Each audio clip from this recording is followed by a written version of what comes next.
Oke, standby, kamera ready, sound ready, 3, 2, 1, action.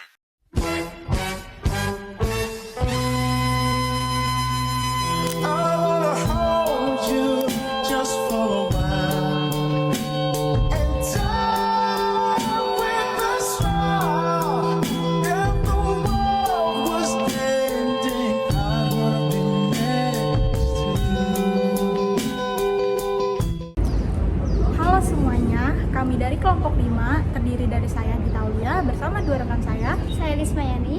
Saya Aina Sana Nurbaiti. Dalam video ini kami akan membahas salah satu topik paling penting dalam dunia bisnis internasional, Yaitu tentang etika dan tanggung jawab sosial perusahaan, atau yang biasa disebut dengan CSR. Dalam skala global, etika dan tanggung jawab sosial bukan hanya soal menjaga reputasi, tetapi juga salah satu kunci keberhasilan dari bisnis di berbagai negara. Yuk kita bahas. Bisnis yang sukses dibangun atas kepercayaan dan kerjasama yang kuat, namun agar semuanya berjalan tetap benar diperlukan landasan utama, yaitu etika. Etika sangat penting dalam bisnis internasional sebagai dasar menjalankan usaha yang adil, jujur, dan bertanggung jawab. Dengan etika, perusahaan tidak hanya menjaga reputasi tapi juga membangun kepercayaan yang kuat dengan mitra bisnis di berbagai negara. Namun, penerapan etika harus memahami perbedaan budaya, norma, dan aturan yang berlaku di berbagai negara. Contohnya seperti gaya komunikasi yang ada di Jepang itu berbeda dengan gaya komunikasi yang ada di Amerika. Gaya komunikasi di Jepang itu cenderung lebih sopan dan tidak langsung, sedangkan gaya komunikasi yang ada di Amerika itu cenderung lebih terbuka dan to the point. Ketidaksamaan ini dapat menimbulkan miskomunikasi jika tidak dipahami dengan baik. Selain itu, aturan ketenaga kerjaan seperti hak pekerja dan kondisi kerja itu berbeda di setiap negara. Oleh karena itu, perusahaan perlu menyesuaikan dengan aturan lokal, tetapi tidak mengabaikan etika bisnis global seperti keadilan, transparansi, dan tanggung jawab sosial agar bisnis dapat dijalankan dengan baik dan berkelanjutan. Oke, selanjutnya kita akan membahas CSR dalam bisnis internasional. CSR atau Corporate Social Responsibility merupakan tanggung jawab sebuah perusahaan untuk memperdayakan masyarakat dan juga lingkungan di sekitarnya. Contohnya bisa seperti Unilever, di mana Unilever ini membuat program Sustainability Living Plan untuk mengelola limbah dan juga mengurangi emisi karbon, serta untuk memperdayakan wanita dengan baik di lingkungannya tersebut. Nah, adapun CSR ini juga bisa disalahgunakan seperti Nestle. Nestle itu dia mengeksploitasi sumber air di Afrika dan juga Asia, di mana di Afrika dan Asia ini sumber airnya itu tidak terlalu bagus.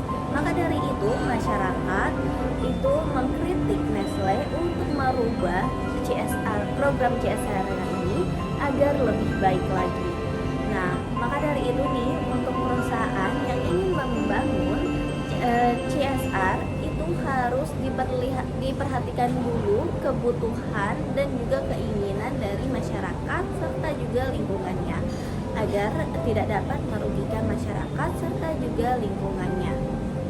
Dalam konteks internasional, CSR bukan sekedar soal menciptakan diri dengan baik. CSR jika diterapkan secara serius dapat memberikan keuntungan strategis, antara lain yang pertama, meningkatkan kepercayaan di pasar global, yang kedua yaitu menghindari konflik sosial dan hukum di lintas negara, yang ketiga yaitu memperkuat hubungan dengan pemerintah lokal, dan yang terakhir menarik investor yang peduli terhadap isu sosial dan lingkungan.